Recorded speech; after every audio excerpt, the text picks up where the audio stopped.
Unlock the power of connection, your guide to winning friends and influencing people. Hello, everyone, and welcome to the Book Whisperer. Today, I'm thrilled to share insights from a timeless classic that has transformed lives around the globe. A book that goes beyond just business, touching every aspect of our relationships. I'm talking about How to Win Friends and Influence People by Dale Carnegie. Did you know this book was first published in 1936, yet its principles remain incredibly relevant and powerful today?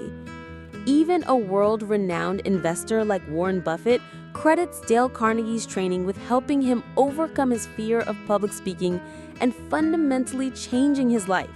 Pretty impressive, right? The core essence of this book isn't about manipulation or using slick techniques to trick people. Instead, it teaches us to transform our own internal attitudes and behaviors to build genuine, positive relationships. And that, ultimately, is the source of true influence. The book is divided into 4 main parts, each revealing invaluable principles and advice. Let's dive in and see what fascinating lessons await. Part 1. Fundamental techniques in handling people. Start with yourself. This first section is crucial. Dale Carnegie argues that the very first step is to manage ourselves, especially focusing on what we shouldn't do when interacting with others, to build a strong foundation. Don't criticize, condemn, or complain. Why it matters. Criticism is rarely constructive. It simply makes people defensive, hurts their pride, and breeds resentment. Take Al Capone, the infamous gangster. He saw himself as a public benefactor. No one likes to be told they're wrong. Remember, it's always more productive and less dangerous to try to improve yourself than to try to fix others. Give honest and sincere appreciation. Why it matters. The deepest desire in human nature is the desire to be important or the craving to be appreciated. Think about Charles Schwab, who earned $1 million a year. He attributed his success to his ability to arouse enthusiasm among his people through appreciation and encouragement, never criticism. And crucially, appreciation must be sincere, not flattery. A tangible example? Pamela Dunham successfully motivated a poorly performing janitor by appreciating the small things he did well occasionally. See how a little genuine appreciation can spark big changes? Arouse in the other person an eager want. Why it matters. If you want to influence someone, the only way is to talk about what they want and show them how to get it rather than focusing on your own desires. A great illustration. Dale Carnegie shared that he never used strawberries and cream, which he liked, as bait for fishing. He used worms, which fish liked. Similarly, when Stan Novak and his wife wanted their son Tim to go to kindergarten, they didn't force him. Instead, they made a list of all the fun activities Tim would enjoy, creating an eager desire within him to go to kindergarten. Part 2. 6 ways to make people like you. Building genuine connections. Once we've got ourselves in check, the next step is building rapport and making others feel good about us. Become genuinely interested in other people. Why it matters. Carnegie famously said, "You can make more friends in 2 months by becoming genuinely interested in other people than you can in 2 years by trying to get other people interested in you." Theodore Roosevelt was incredibly popular because he genuinely liked common people and remembered their names and life details, even his servants. The takeaway? Genuine interest in those around you is the first step to true connection. Smile. Why it matters. A sincere smile conveys, "I like you. You make me happy. I'm glad to see you." It's a powerful tool, even over the phone. Charles Schwab claimed his smile was worth $1 million. Pro tip: if you don't feel like smiling, force yourself to. The feeling of happiness often follows the action. Remember that a person's name is to that person the sweetest and most important sound in any language. Why it matters. Remembering and using a person's name is a subtle yet effective compliment. Forgetting or misspelling names puts you at a distinct disadvantage. People take immense pride in their names. Jim Farley, Franklin D. Roosevelt's assistant, could call 50,000 people by their first names due to his memory system. Think about it. How good do you feel when someone remembers your name? Be a good listener. Encourage others to talk about themselves. Why it matters. Most people trying to persuade others talk too much. It's crucial to let the other person finish. Listening patiently and open-mindedly, encouraging them to express themselves fully, is a profound compliment. People love to talk about themselves. A classic example? Dale Carnegie himself was praised as an interesting conversationalist by a botanist, simply because he was a good listener and encouraged the botanist to talk about himself. Try it out. Talk in terms of the other person's interests. Why it matters. The royal road to a person's heart is to talk about the things he or she treasures most. This principle benefits both parties. Theodore Roosevelt prepared for visitors by reading up on the subjects they were interested in. The lesson: preparation and genuine interest in the other person's passions make you memorable. Make the other person feel important and do it sincerely. Why it matters. The most important law of human conduct is to always make the other person feel important. This aligns with the deepest craving in human nature, the craving to be appreciated. The goal is to make people feel important without resorting to insincere flattery.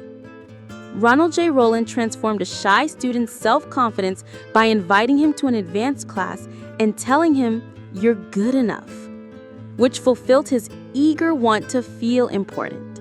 The core: your actions must stem from genuine sincerity, not pretense. Part 3. How to win people to your way of thinking, influencing with grace. Once we've built solid relationships, the next step is to persuade and influence others to agree with our ideas without damaging the connection. The only way to get the best of an argument is to avoid it. Why it matters. Most arguments only make each person more convinced they are right and hurt pride. Avoiding arguments is better than trying to win, because winning an argument often means losing the other person's goodwill. Lincoln advised avoiding quarrels because a dogfight never yet settled a question. Remember, the other person's goodwill is more important than winning an academic debate. Show respect for the other person's opinions. Never say you're wrong. Why it matters. Telling someone they are wrong attacks their intelligence, judgment, pride, and self-respect, making them defensive. Instead, offer that you may be wrong and invite them to examine the facts. Benjamin Franklin learned to avoid direct arguments and dogmatic assertions, presenting his opinions humbly to be more influential. A useful tip: try phrases like, "I might be wrong," or "Let's examine the facts together, shall we?" If you are wrong, admit it quickly and emphatically. Why it matters. Admitting your mistakes swiftly and emphatically disarms your opponent, reduces defensiveness, and often leads to a more generous and forgiving attitude from the other person. It frees you from guilt and helps resolve issues stemming from the error. Robert E. Lee took full responsibility for the failure of Pickett's charge at Gettysburg, a noble act few generals would do. The power of admission. It truly disarms and leads to resolution.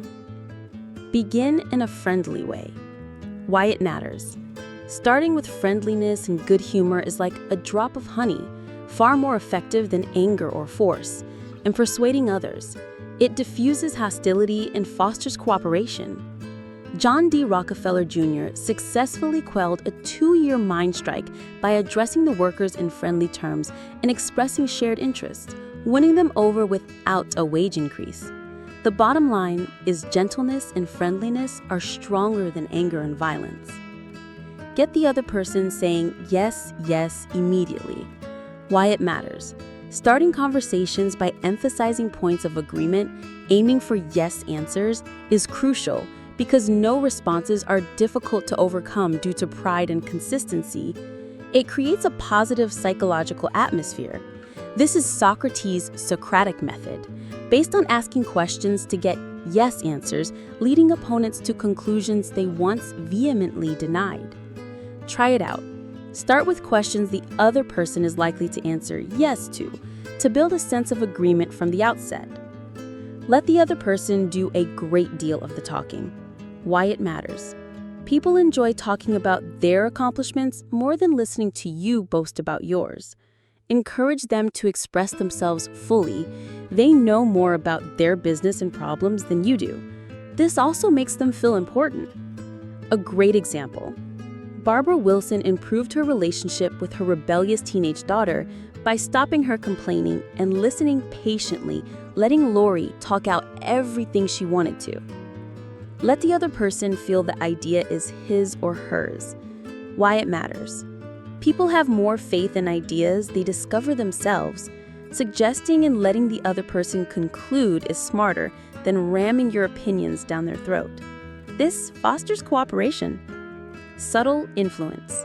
Colonel Edward M. House influenced President Woodrow Wilson by subtly planting ideas, making Wilson believe those ideas were his own. Try to honestly see things from the other person's point of view. Why it matters. Understanding why another person thinks and acts as they do is key to comprehending their actions and personality. Empathizing saves time and frustration and improves human relation skills. People are usually interested in their own affairs and problems. A case in point, Elizabeth Novak, overdue on car payments, offered sincere apologies and demonstrated understanding to the accounts manager, which prompted the manager to show empathy and flexibility with her payments. Be sympathetic with the other person's ideas and desires. Why it matters. 3/4 of the people you meet are hungry for sympathy. Giving sympathy will make them love you. It can neutralize animosity. The power of understanding. President Taft appeased the anger of a disappointed mother who wanted her son appointed to a position by expressing sympathy for her nervous condition, even without withdrawing the appointment. Appeal to the nobler motives. Why it matters. People, being natural idealists, like to think of high-sounding motives. Even if they have underlying reasons for doing something, appealing to a nobler motive can shift their behavior. A compelling example. Hamilton J. Farrell convinced a disgruntled tenant to stay by appealing to his reputation as a man of his word rather than threatening legal action for lease violation. Throw down a challenge. Why it matters. The unfailing way to appeal to people of spirit is to stimulate rivalry and the desire to excel, win, and express oneself. Real-world application. Charles Schwab motivated an underperforming factory crew by writing their current production numbers on the floor with chalk, creating a challenge that dramatically boosted output. Part 4. Be a leader. How to change people without giving off offense or arousing resentment. Guiding with grace. This final section focuses on how to be a leader who can effectively guide and change others' behavior.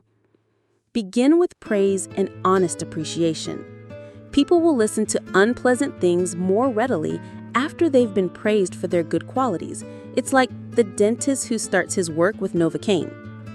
Calvin Coolidge told his secretary that she had a beautiful dress and was a very attractive young woman before suggesting she be more careful with punctuation. Key takeaway. Praise is the bridge to constructive feedback. Call attention to people's mistakes indirectly. Why it matters. Indirect criticism works wonderfully for sensitive people who might resent direct criticism. Even a small word change, like using and instead of but when combining praise and criticism, can make a huge difference. For instance, instead of saying, "You did well, but you made a mistake here," try, "You did well, and if we refine this a bit, it will be perfect." Talk about your own mistakes before criticizing the other person. Why it matters. People are more receptive to criticism if the critic humbly admits their own imperfections first. This can help persuade someone to change their behavior. The lesson: humility and honesty about your own flaws open the other person's mind. Ask questions instead of giving direct orders.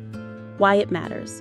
Making orders more palatable and stimulates the creativity of the person being asked. People are more likely to accept an order if they've had a part in the decision that led to it. Owen D. Young, a successful executive, never gave direct orders, but used suggestions like, "You might consider this," or "Do you think this would work?" The power of questions. When people are involved in the decision, they own the outcome. Let the other person save face. Why it matters. Helping others preserve their dignity and sense of worth is incredibly important, especially when mistakes need correcting. Charles Steinmetz didn't fire his department head. He gave him a new title as consulting engineer for the work he was already doing, allowing him to save face. Remember, shaming others is a gateway to resentment. Praise the slightest improvement and praise every improvement. Why it matters. Praise and encouragement motivate people to improve.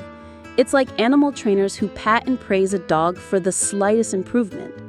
Enrico Caruso, the great opera singer, was initially told he couldn't sing, but his peasant mother's praise and encouragement transformed his life. Keep in mind, positive reinforcement fuels progress. Give the other person a fine reputation to live up to.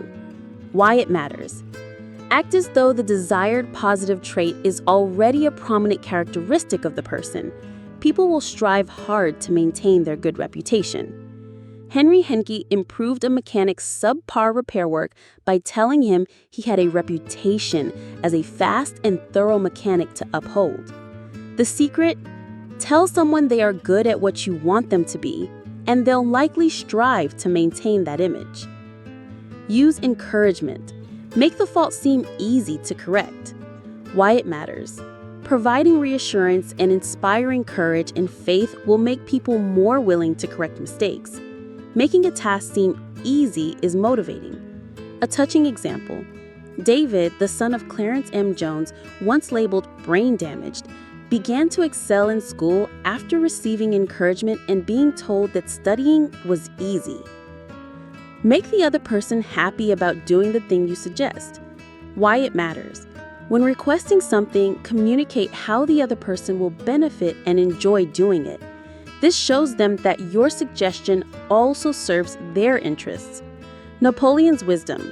Napoleon used toys, like titles and honors, to motivate his soldiers, recognizing that men are governed by toys. Overall summary.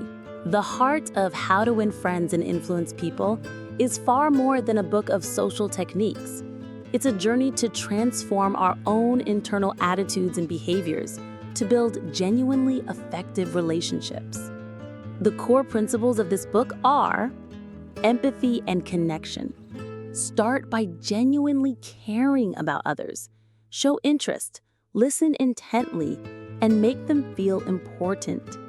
Once you've established this fundamental connection, influencing them becomes far easier. Influencing with understanding. Getting others to agree with your ideas isn't about force, but about talking in terms of what they want and need. It's about asking questions instead of giving orders, letting others feel the idea is theirs, and appealing to nobler motives. If you make a mistake, admit it quickly and emphatically. Leading with inspiration. To change others for the better, begin with praise. Acknowledge your own mistakes first. Ask questions instead of giving orders, and celebrate even the slightest improvement. This fosters genuine inspiration for growth.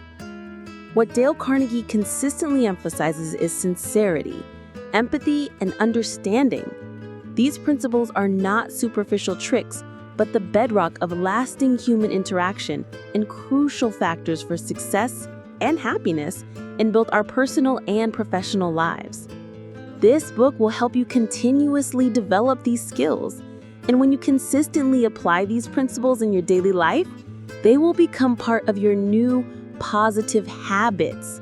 And that, my friends, is the beginning of a life filled with strong relationships and limitless opportunities. I hope this podcast has been helpful and inspiring. Try putting these principles into practice in your daily life, and you might find that building great relationships isn't as hard as you think. Closing questions to encourage interaction. Which principle from this book resonated with you the most?